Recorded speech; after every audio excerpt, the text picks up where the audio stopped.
SED is measured in terms of our contribution towards socio-economic development. The contribution could be a monetary type of contribution, or it could be a monetary equivalent contribution. Our goal is that we recognize 1% of our net profit after tax, that's our NPAT, is what we call it in the industry, as a socio-economic development contribution. If we recognize a full 1% of our NPAT, we'll get 5 points. If we're a business with a turnover of more than 35 million rand, that's a generic business. Or we'll get 25 points if we're a business with a turnover between 5 and 35 million rand, which is a qualifying small enterprise. There's a number of different types of contributions that would count towards socio-economic development. The most basic one would obviously be a monetary contribution. I can give a grant, I can give away 1,000 rand and therefore recognize 1,000 rand as a socio-economic development contribution. But we could also give any type of contribution that we would consider to be a monetary equivalent contribution. So it might be services, it might be product that I have on my floor, it might be an old computer that we have that obviously has some kind of innate value, even if it's depreciated to zero in our books.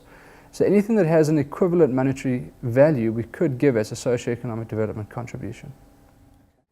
There's a whole lot of different types of contributions that we can count towards socio-economic development. We have to take it one step back though, because we need to understand what a beneficiary is before we can understand what type of contributions count. Because we could give all sorts of different types of contributions, but if we don't give it to a beneficiary, it's not going to account for anything. So let's firstly look at the contribution types.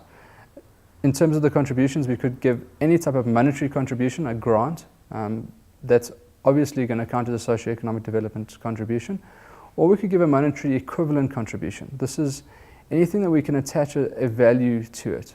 So we could give an old computer in our office, something that we don't use anymore, that would obviously have a value to a socio-economic development beneficiary.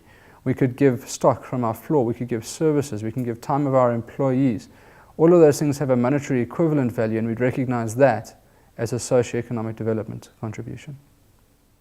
An SED beneficiary is a historically disadvantaged South African, defined as black in the BEE codes. We need to make sure that at least 75% of the benefit of our socio-economic development contributions goes to people who are defined as black. These people could be individuals. They could be individuals who need assistance to enter the South African economy. It's really important to note that socio-economic development is about helping people to enter the economy, not just helping people for the sake of helping people.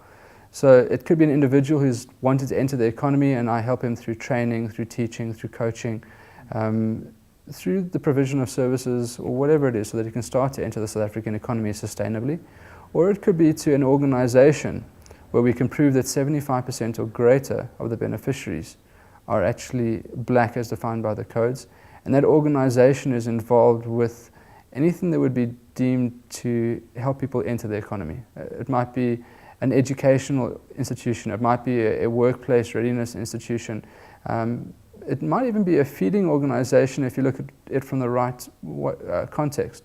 A feeding organization that helps kids come to school is obviously an organization that is involved with getting people into the economy, whereas if I'm feeding the elderly, those people are not going to enter the economy because of that feeding. So there's a lot of gray areas in terms of those contributions and those beneficiaries, but we need to understand that our main goal in socioeconomic development is to create sustainable access to the economy, and that sustainable access to the economy needs to be created for black people as defined by the BEE codes.